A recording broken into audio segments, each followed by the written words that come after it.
It's time, Cougar Nation. Cougar Tracks.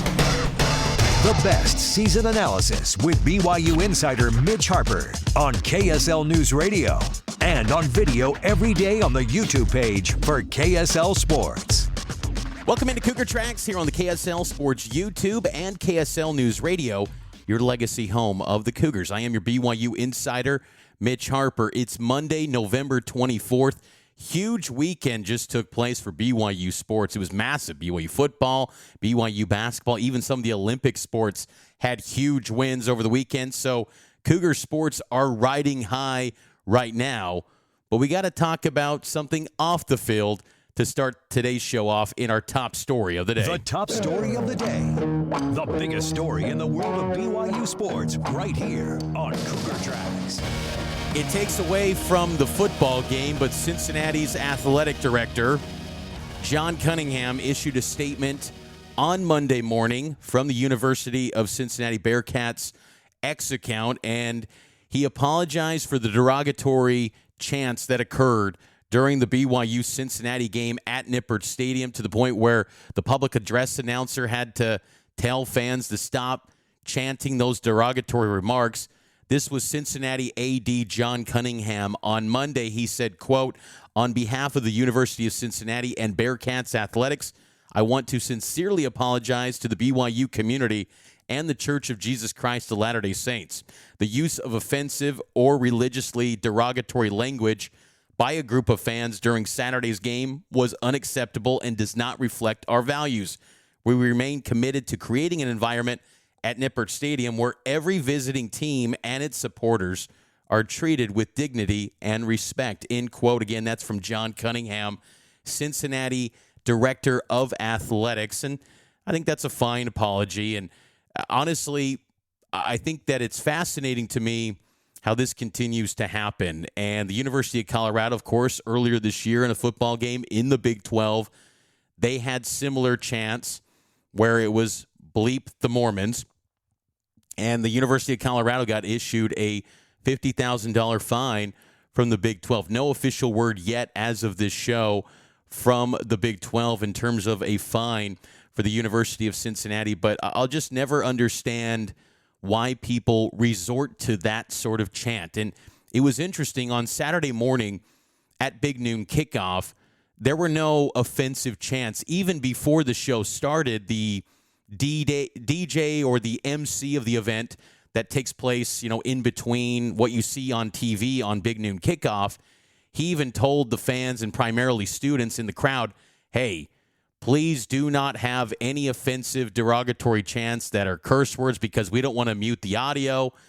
And they kind of let people chant things before the show started, none of which was bleep the Mormons. It was more bleep BYU, which, if you want to do that, fine, go ahead. I still think that's always, to me, smack talk that's just not smart. It's like you have no other thoughts. You don't really have much insight and intel into the teams that you're trying to smack talk on. You're just resorting to a swear word, and then you're attacking someone's faith. And it just makes no sense why teams resort to that. And typically when this happens, and it's been happening more often than not since 2021 in regards to BYU sports, but when these chants happen, BYU typically wins. The only time that it hasn't been a positive for BYU in terms of the win column was 2022 against Oregon. But unfortunate that this has to happen, because I hate when someone's getting attacked for their faith or the way that they look or their beliefs. There's no place for that. And if you want to make it about the football field, by all means, make it about that. Fine. There's friendly smack talk that can go around, but even at Big Noon Kickoff, some of the signs, I was seeing signs that said, Joseph Smith's a false prophet. What does that have to do with BYU versus Cincinnati, a game that is for Big 12 championship stakes, college football playoff implications? No, you're turning it into a religious thing, and you're bringing up Joseph Smith. That, to me, I'll never understand what the thought process is. And look, I understand college students. College is ultimately a learning opportunity to educate yourself and to get better and be a better person in society when you're ready to move forward. But I'll just never understand why, hey, BYU's coming to town. Let's make signs about Joseph Smith. They were there at Big Noon Kickoff. There was even a sign that looked like the Ten Commandments. And I just thought, why? I don't understand why that has to be the thing. If you want to make it about football, like there was some sign that said, Kalani Sitake has no neck. Fine. Again, I don't understand why you have to mock someone's appearance, but fine, whatever on that. I'd rather that than saying Joseph Smith's a false prophet. That's just me. So another apology issued to the board. There's been many of them. Colorado in football earlier this year, the University of Arizona in basketball, last basketball season earlier this calendar year, Providence a season ago in basketball. Texas Tech, their basketball coach went on the mic before the football game in Lubbock and said, no place for that. I know there's some popular chants to BYU. Don't say it. And to Texas Tech's credit, they had signage inside the stadium when there were chants of bleep BYU. They said, don't make it about them. Make it about us. And I can kind of respect that. And they instantly silenced even the bleep BYU chants. There were no attacks on BYU's faith in that game in Lubbock. So, it almost feels like it's becoming a popular thing where students just want to keep bringing it up. Maybe there needs to be some sort of educational opportunities from these schools saying, hey, please don't do this. Don't attack the faith of this institution, which, again, a lot of the players on BYU's team are not members of the Church of Jesus Christ of Latter-day Saints. And I would be fascinated to honestly ask some of these players that are not members of the church and think, what do you guys make of this? Where this always happens and it's not about football and it's something far different, the smack talk and the chants. And look, I think that's why, BYU, it's a polarizing place. You either love the Cougs or you don't. And I know for our listeners here on Cougar Tracks, you love BYU. And BYU means a lot to you. And I think that emboldens the passion of BYU when you go into these territories and they're attacking the faith. BYU means a lot to so many people beyond just the sports. It's the faith, too. And when that gets attacked, it's just unfortunate. And hopefully we don't see that in the future because it's unfortunate. I saw the original video from an Instagram user, and she posted it, and she was at Nippert Stadium and excited, I think she said, back in Ohio, so maybe she's got some connections to the state of Ohio. And then she sees that, and she hears that, and it just probably makes you feel a little uncomfortable. And it's unfortunate that sort of thing has to happen at a football game, which ultimately should just be, win or lose, a fun experience whatever stadium you're in. And that's one thing I will say about LaVell Edwards Stadium. Sometimes it's a little much where you think, do you really have to wave a flag for the visiting team that's here, that's in your conference? Do you really have to give ice cream to the visiting team? Well, I think now when you take a step back and you think about what BYU does at its home venue, because they know what goes on at these road venues. It happens more often than not, it seems like, anymore, regardless of what part of the country it is. They almost want to break down barriers and they say, hey, we're sports fans too. We're normal people too. We want to give you a great experience here at BYU. And much better to have that sort of messaging than needing Brian Santiago to go on X or social media and issue a statement. And it's crazy how often I go on the road for these BYU sporting events and you have to request a comment for this sort of deal. This is probably the only beat in college football where we've got like a draft almost every road game where, hey, AD, do you got to comment on this? Just what's part of the job, I guess, when it comes to covering BYU sports. But we obviously enjoy doing it. I know I do, especially covering this BYU football team, which is flying high. And we'll get to more breakdown of BYU's win over Cincinnati, but had to hit that breaking news today as Cincinnati's AD issued an apology to BYU after those derogatory chants at Nippert Stadium after BYU takes down the Bearcats 26-14 in Cincy over the weekend. The Cougs are now 10-1 overall this season. Taking a break. We'll get to more BYU football talk next here on Cougar Tracks, and it's powered by KSL Sports.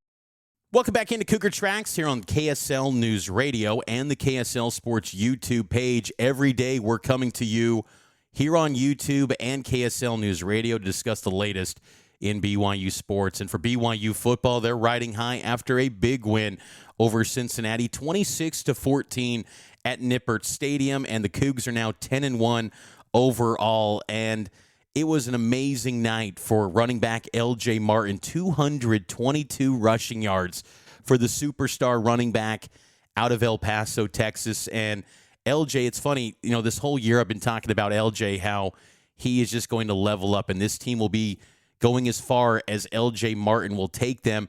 Now the nation is starting to finally realize, after a 200-yard game, how special this player is. L.J. Martin was outstanding for the Cougars, and he won the day for BYU. And that's where we want to start things off in the Stock Exchange as BYU gets that big win over Cincinnati. The Cougar Stock Exchange. What's trending up and what's trending down? It's the Cougar Stock Exchange. We do this every Monday here on Cougar Tracks, trending up and trending down, what we call the Stock Exchange here on the show. And trending up, like I said, L.J. Martin, 222 rushing yards on 32 carries. And you get 32 carries, you're thinking maybe, what's the average going to be for that big of a workload? Maybe 3-4 yards per carry? No, he goes off for 6.9 yards per carry. LJ was a beast, and he's continuing to evolve as a receiver out of the backfield, too. 3 catches for 44 yards. Yards after catch, 60 yards for LJ Martin. I really think we're looking at an NFL running back next year. And honestly, if he can be a top 100 draft pick, I think you've got to go. Because in the NFL, the running back position has such a short shelf life where, if you get beyond 4 years, that's pretty special. And look at what Tyler Algier has done. Right fit. I know it's, been a little bit split with Bijan Robinson, but, Tyler Algier goes as a 5th-round pick in 2022. He has been a consistent force in that backfield for the Falcons. I don't think he's yet fumbled the football in the NFL. I think LJ is a perfect NFL running back. His size, he's added, he trimmed down a little bit this year. Last year, he made a focus to bulk up. I think he was a little bit too heavy a season ago. This year, he trimmed down a little bit, but he looks fantastic. And remember, too, he's still working his way back to getting to full strength from the shoulder injury that he suffered back on October 25th. And you think about his production this year, he's got 1,100 yards rushing this season. And you factor in the Iowa State game, he only played 1 quarter in that one. That was on October 25th. The November 8th game at Texas Tech, he wasn't fully healthy. So you're talking about 1,100 yards in about 9 games or so, 9.5 games, you'd say, for L.J. Martin. Impressive stuff from the BYU junior running back, who it'd be fantastic if he runs it back next season. But I totally understand if he says, you know what, I'm going to the league. Back at the East Carolina game in September, I even had people telling me that there's a chance LJ could go to the NFL after this year. I mean, there's a lot of stock. Every practice you go to down at BYU, there's NFL scouts, tons of NFL personnel going to these BYU games. It wouldn't shock me in the slightest if LJ goes, and I think all of Cougar Nation can understand that. And look, BYU, they have success getting running backs out of the transfer portal. It would have been great this year had they got some portal running backs, because the whole position is centered around L.J. Martin this year. But in the past, they've had a ton of success going to the portal. So if you have to go to that well this offseason, I think BYU can find some great running backs. But L.J.'s special. He is a big-time talent. And you think about the running backs that Kalani has had during his time. Jamal Williams for that 1 year in 2016.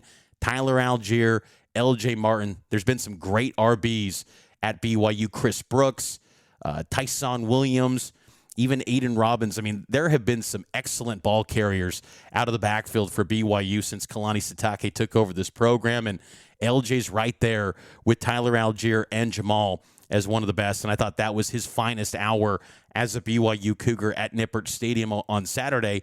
And hopefully he can continue to have better performances moving forward for the Cougars. I think also what's trending up for BYU when we look at the stock exchange here, ability to close out games on the ground. And I know that midway through the fourth quarter, it looked like Bear was a little shaken up. He was grimacing a bit on the sideline, and they didn't throw the football after that moment. But I think that for BYU, the ability to know that they can close out a football game on the ground, that's huge for this team because they did that quite a bit last season. There were games where they would just kill the clock running the football and basically saying to an opponent, you can't stop us.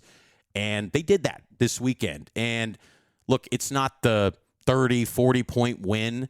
So in terms of style points, I don't know if it's that glamorous, but to me, it's a style of football play that says that's an excellent elite football team that can physically overwhelm you. And that style of play, I think, translates to a lot of different teams that you face. Now, it didn't show up against Texas Tech, but again, there's a little bit of a caveat that LJ was not at full strength, and he even admitted he didn't have the confidence in his shoulder going into that game. So, they're potentially 1 week away. If BYU just wins their game, if Texas Tech wins their game, it's a rematch in Arlington next week. And look, that Texas Tech rush defense is elite. It's one of the best run defenses I've ever seen BYU face, at least in the Kalani Sitake era. So it's no easy task, but if they can have success against them potentially in Arlington, I think you can run the football on anyone if you can have some sort of success against Texas Tech, but that will be a beast in 2 weeks, again, assuming BYU gets there. Trending down, I think, a little bit the wide receiver unit just because of the injury to Chase Roberts. So we'll see what the timeline is there with Chase, but him getting shaken up. Kalani said that Chase willingly pulled himself out and was somewhat optimistic that he would return this season. After the game, I saw Chase kind of having a moment with BYU offensive coordinator Aaron Roderick on the field at Nippert Stadium, but I want to see maybe a little bit more playmaking ability from that receiver unit. But again, it was a game, too, where you're running the football and you're leaning on the ground attack to get the job done. So I also understand that side of it. But if you don't have Chase Roberts from an availability standpoint, that position naturally goes down a bit because when you're talking about trying to win a Big 12 championship, when you're trying to win games in the playoff, you've got to have your best players available, and Chase Roberts is one of their best players. And, we talked a lot about L.J. Martin being an NFL guy.